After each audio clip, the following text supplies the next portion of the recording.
"Get out, Adrian," Dorian hissed, tossing my bag across the concrete. Luca blocked the door, smiling like cruelty was family tradition. "You're dead weight," he said, "and Dad isn't here anymore." Rain drummed the roof. Shame burned my ears like iron. I swallowed hard and promised, "You will remember my name." The shop smelled of solvent, metal filings, and fresh betrayal. Invoices lay scattered like snowdrifts, each one listing my mistakes. Dorian jabbed a finger at unpaid orders, his jaw pulsing. "You wanted fairness," he said, "but fairness needs competence first." Luca opened the door, letting rain spray my final dignity. I stepped outside, clutching the duffel Mom had patched twice. The parking lot shimmered, reflecting neon from the liquor store. Our father's name hung above the shop, bleeding rust slowly. I touched the keychain he gave me, teeth chattering uncontrollably. Inside, their voices carried, laughing at my soft-spoken bookkeeping failures. I had double-checked orders, triple-checked payroll, still failed in silence. Failing loudly gets sympathy. Failing quietly gets exile from family. The rain thickened, and I counted breaths to steady myself. When the door finally shut, I felt 14 again inside. Back then, I missed a catch and cost us finals. Luca and Dorian never forgave weakness. They disguised fear well. They became noise, swagger, and expensive watches masking insecurity carefully. I became the quiet brother, the one keeping books balanced. Dad called it ballast, the weight that keeps ships honest. After he died, ballast became dead weight in their language overnight. I stared at the sign again, Vale Brothers Auto Repairs. My name sat there too, a faded promise beside theirs. I thought of Mom and her prayer for peace tonight. Peace felt like surrender, and I had already surrendered enough. I stuffed the keychain away and walked into rain alone. 2 blocks away, the bus shelter hummed with flickering light. A woman in scrubs balanced soup and exhaustion on knees. A kid slept, shoes soaked, clutching a broken action figure. We met eyes and pretended not to pity anyone there. I remembered birthdays forgotten, apologies unsent, and repairs delayed forever. My phone buzzed with messages from suppliers demanding invoices immediately. I typed replies, then deleted them, fearing another mistake tonight. The bus came growling, smelling of rubber and missed chances. I paid in coins and sat beside peeling advertisements silently. Rain beaded the window, drawing maps to nowhere particular tonight. At the river bridge, I pulled the cord and disembarked. Water roared below like a crowd chanting someone else's name. I stood there, rain needles stinging, considering the cold drop below. Cars hissed past, their headlights sweeping me like searchlights nightly. I closed my eyes and heard Dad's patient whisper again. He used to fix carburetors, humming hymns between stubborn bolts. "Hold steady, son," he'd say. "Small turns save threads always. Small turns save threads. Small choices save tired, frightened men." I stepped back from the rail and counted another breath. My vow found shape, quiet as rain beneath steel cable. I would leave tonight and never beg from them again. I would work anywhere that needed patient and careful hands. If I failed, I'd fail learning, not apologizing for breathing. Someone would know my name without hearing theirs first again. Luca and Dorian believed strength was loud, strength was swagger. I would build strength quiet, steady, under fluorescent midnight hours. I pictured a room, rented weekly, with creaking radiator pipes. I pictured my hands, cracked, learning the language of persistence. The river answered with a deeper roar, almost approving somehow. I turned from the bridge and started walking to town. In the alley behind Valdez Grocery, I found shelter briefly. Cardboard softened the ground, and the dumpster offered windbreak tonight. I wrung water from socks, breath fogging in streetlight halos. A stray cat judged me,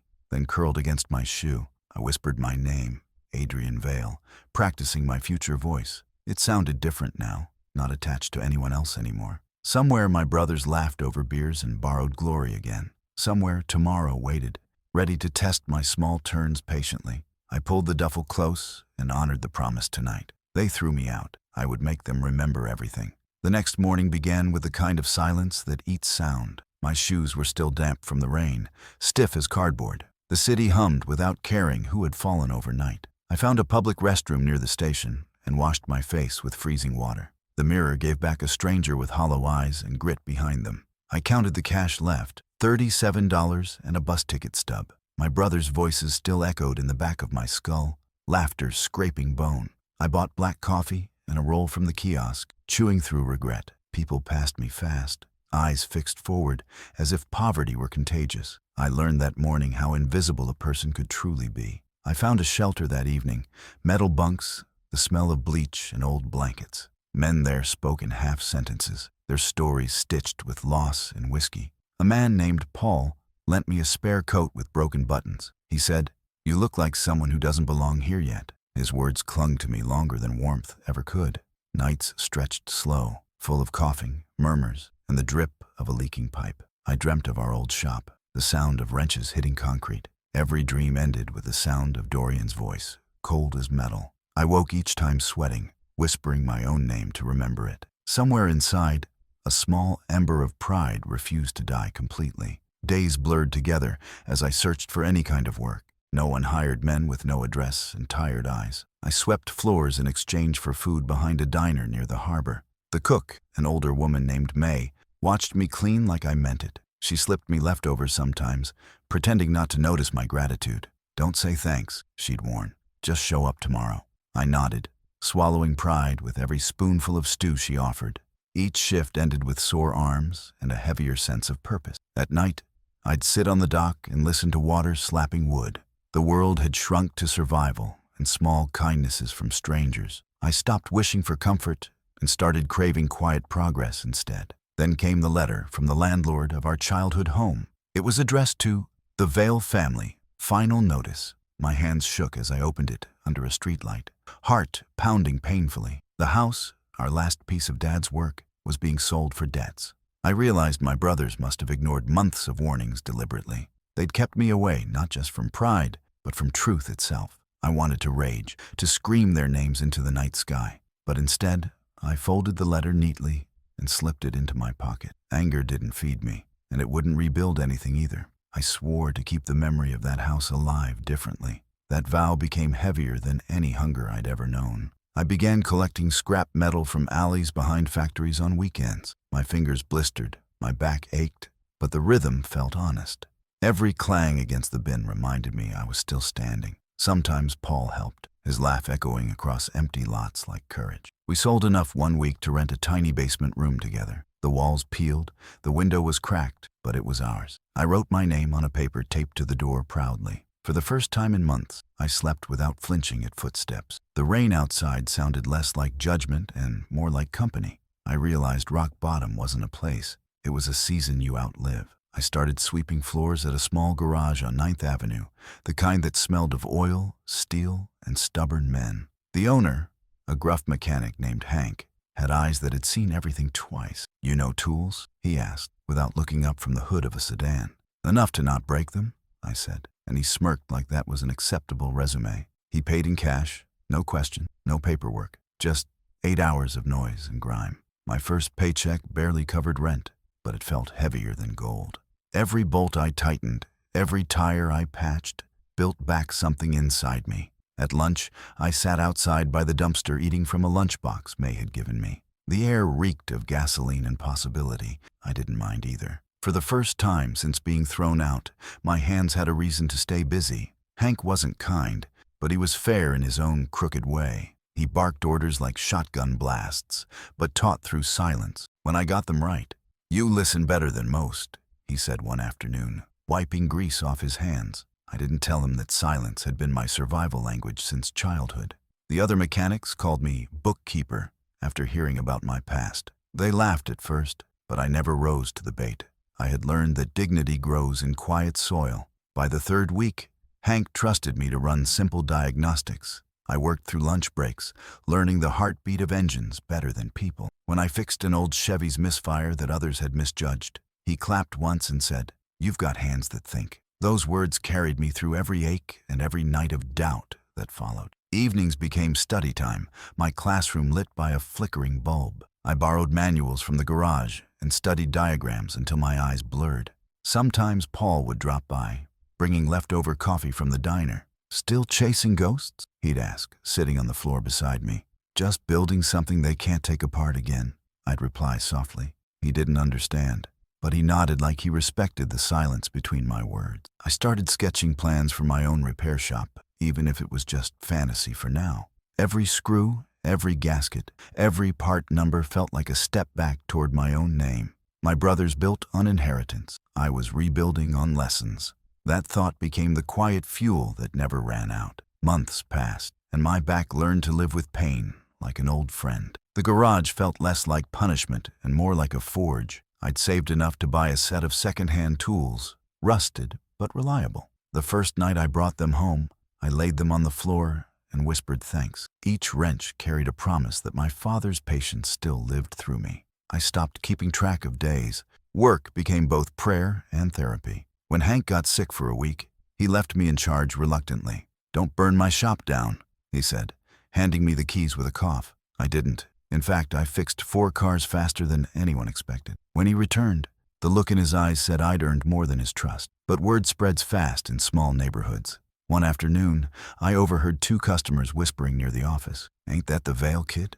The one whose brothers kicked him out?" The words hit harder than a wrench to the ribs. I forced a smile, pretending I didn't hear, though every syllable burned. Hank said nothing, just glanced up briefly and kept tightening a bolt. That silence was mercy in its purest form. I worked double hours that week, trying to drown memory in motion. By Friday, my arms shook, my eyes stung, but my heart was steady again. Their gossip didn't break me. It just confirmed that people had started remembering my name. 3 years passed quietly, measured not in birthdays, but in rebuilt engines. My hands had grown rough, my shoulders broader, my eyes more certain.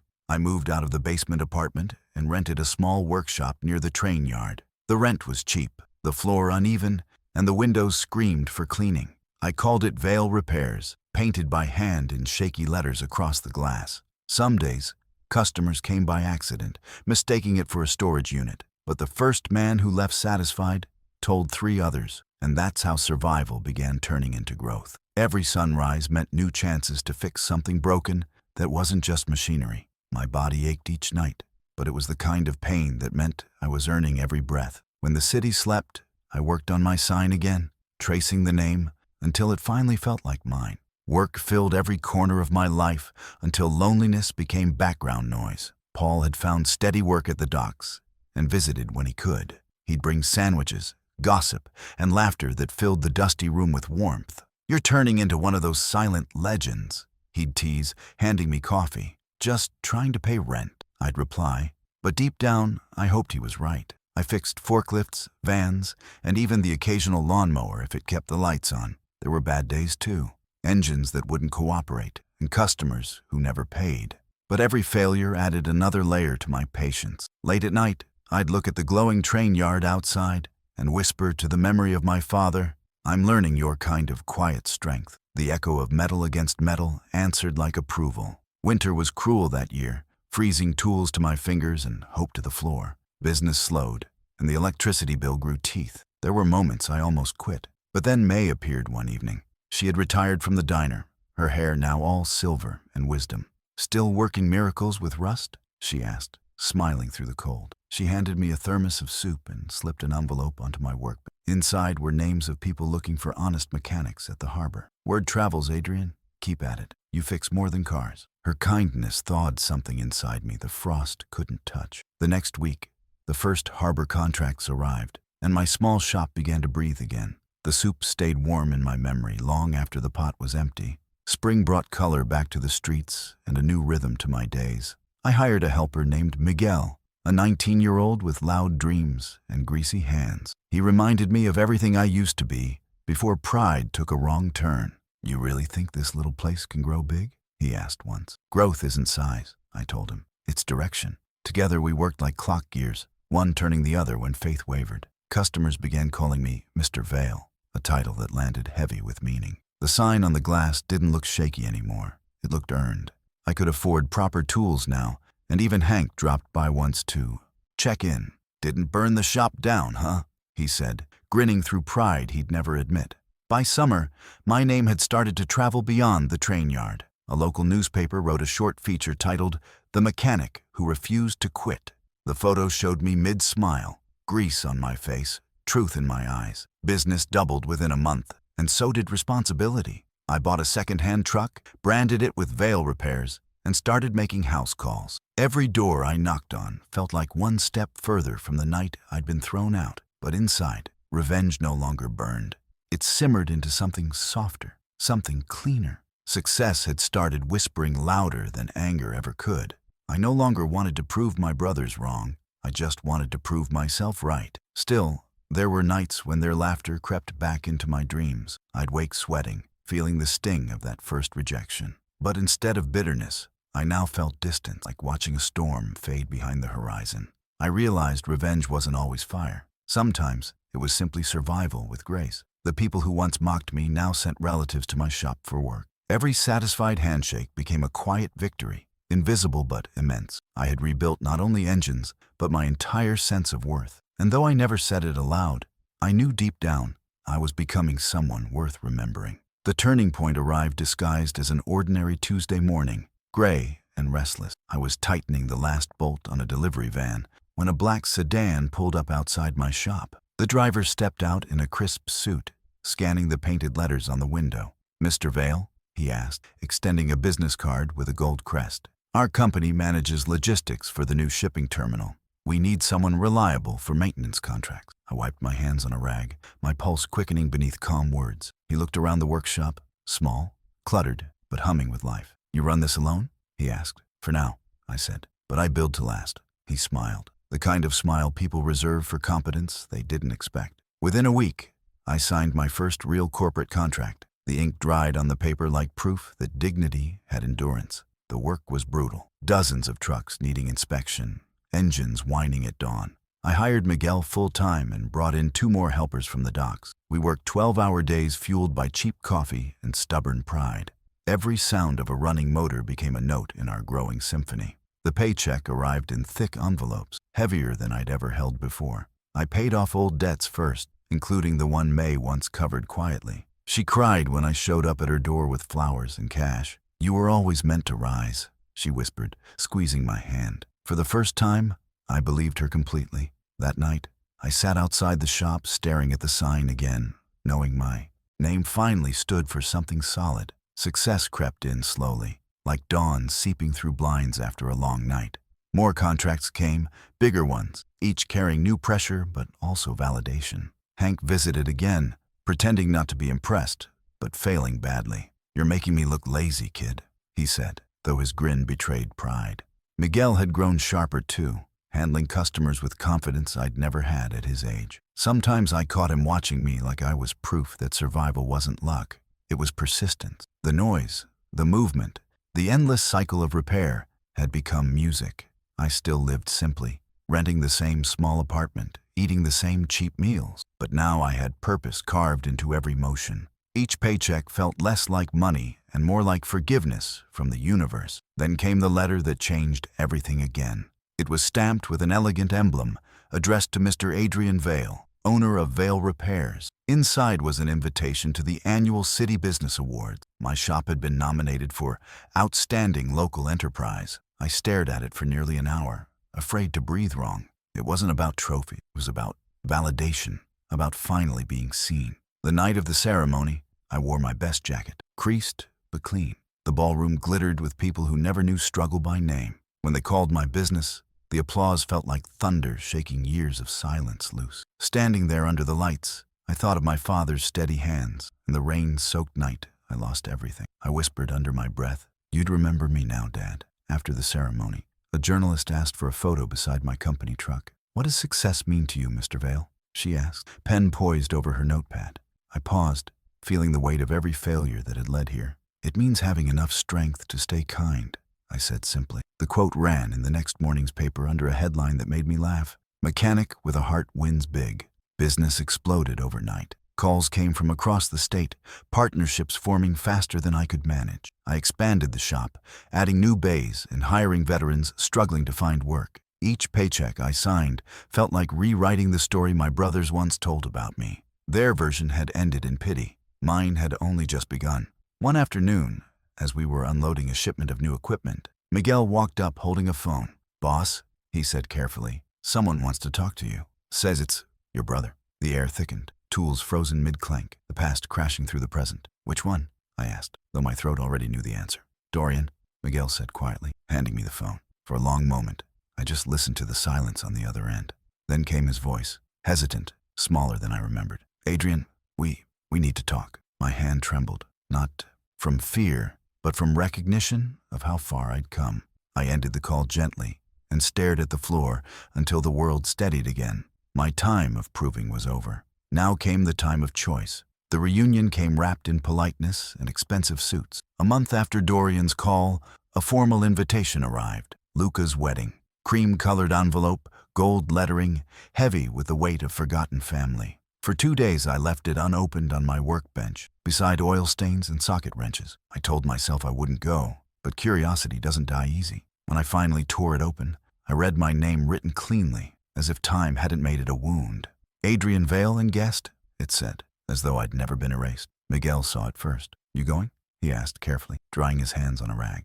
Maybe, I replied, though my chest said otherwise. That night, I stared at the ceiling, wondering if forgiveness was bravery or foolishness. The next morning, I bought a new tie and pressed my only decent shirt. I told myself I'd attend as a guest, not a ghost. The venue was a hotel overlooking the harbor, glass walls catching afternoon light.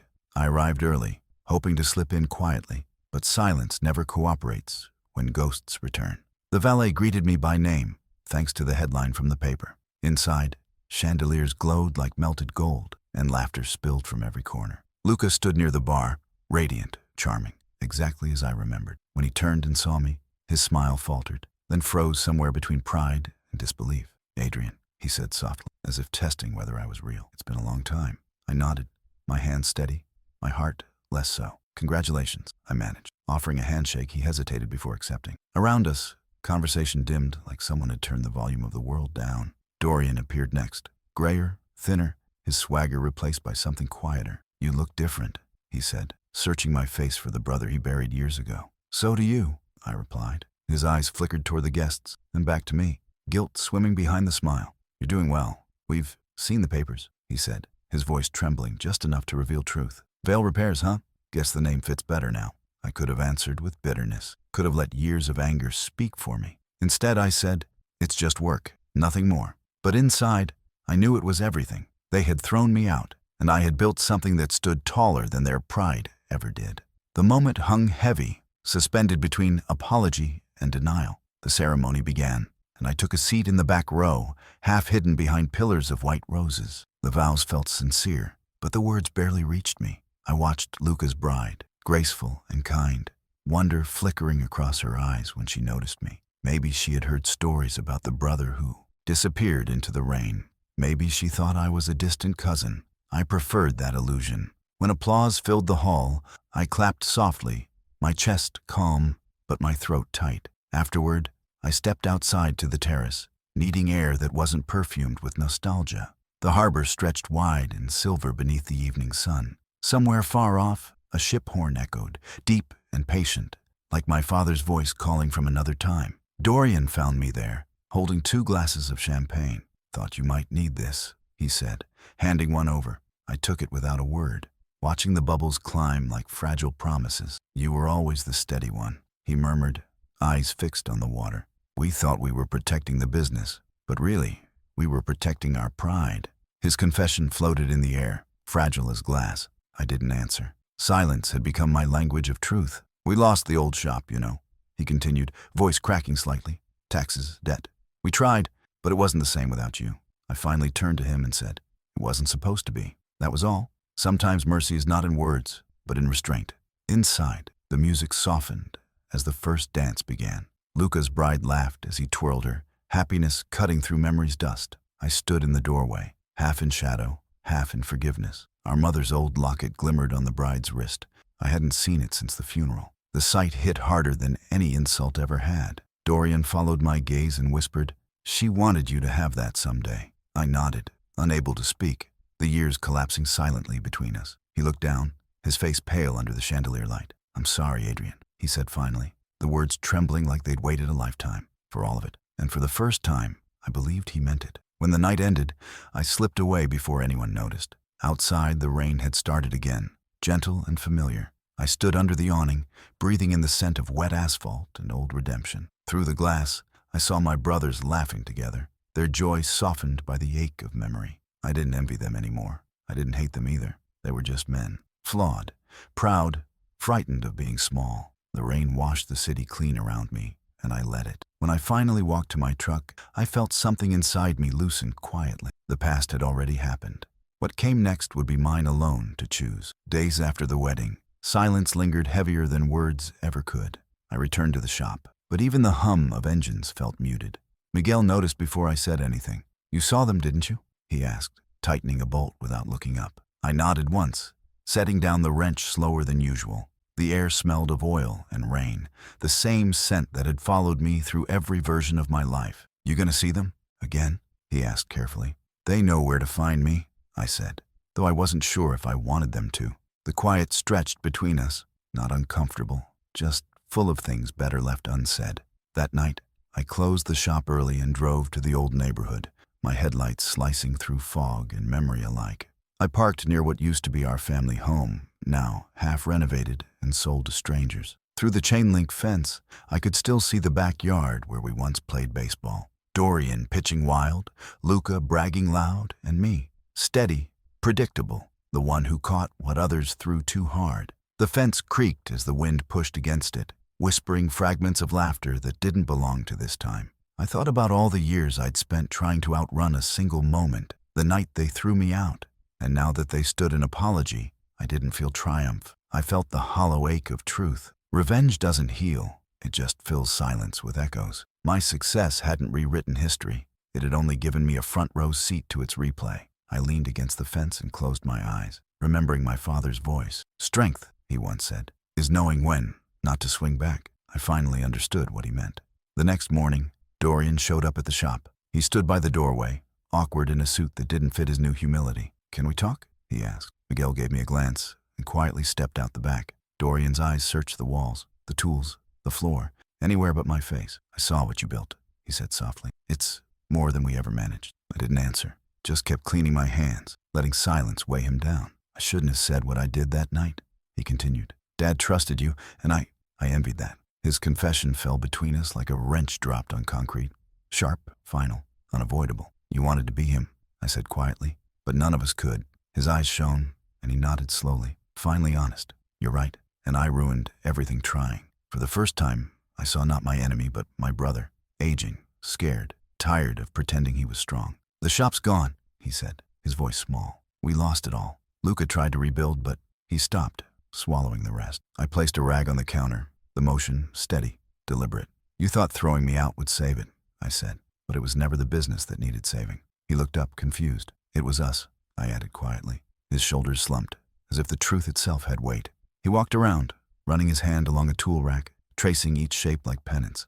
"Dad would be proud of you," he whispered. "I think he already was," I replied. For the first time since that night, there was no bitterness left to hold. Later that week, Luca came too. No suit, no charm, just worn jeans and uncertain eyes. He waited outside until I waved him in. "You're hard to reach," he said, forcing a half smile. "Busy earning what we wasted," I answered without edge. He nodded, taking the words like medicine he knew he needed.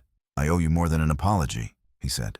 "I owe you honesty. I envied you, Adrian. You didn't need applause to matter. I did." I leaned against the counter, the ache in my chest both heavy and freeing. "We were kids trying to fill shoes too big for any of us," I said. "We broke each other in the process." He exhaled hard, eyes glistening. "You could hate us forever, and I'd understand." I shook my head. "Hate's too heavy. I've carried enough already." For a long time, none of us spoke. The clock ticked, the compressor hummed, and years of anger dissolved like dust in sunlight. "We want to make things right," Dorian finally said. "Whatever that means to you." I looked around the shop, the walls, the tools, the life I'd rebuilt from scraps of ruin. "You can't buy forgiveness," I said, "but you can earn peace. Start there." They nodded, their eyes holding gratitude they didn't know how to express. Before they left, Dorian turned back and said, "You kept Dad's name alive better than we ever could."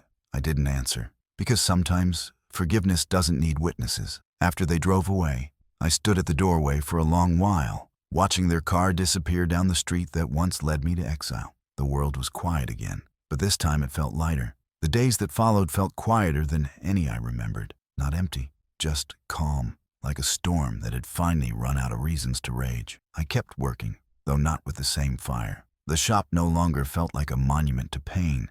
It felt like a home built on lessons. Customers came and went, unaware of the history that had bled into every wrench and wall. Sometimes I'd catch my reflection in the window and barely recognize the man staring back. He looked older, yes, but steadier too. Someone who had stopped trying to prove his worth to people who couldn't see it then. The ache that once pushed me forward now softened into gratitude. Revenge had burned itself out, leaving something gentler behind. Peace, disguised as fatigue. On Sunday morning, I visited the cemetery for the first time in years. The wind cut cold through my jacket as I brushed the leaves off my father's gravestone. "You were right about small turns saving threads," I whispered, placing a wrench beside the flowers. I told him about the shop, the contracts, the people who'd become my family. I told him about Dorian and Luca, about how time had finally humbled them more than I ever could. "They're trying," I said quietly. "I think that counts for something."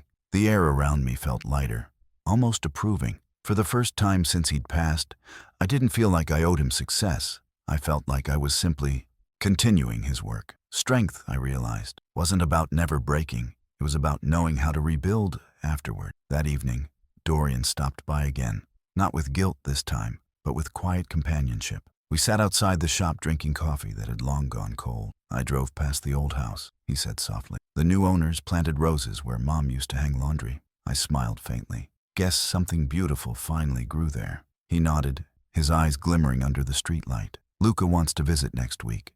He said he'd like to see the place you built."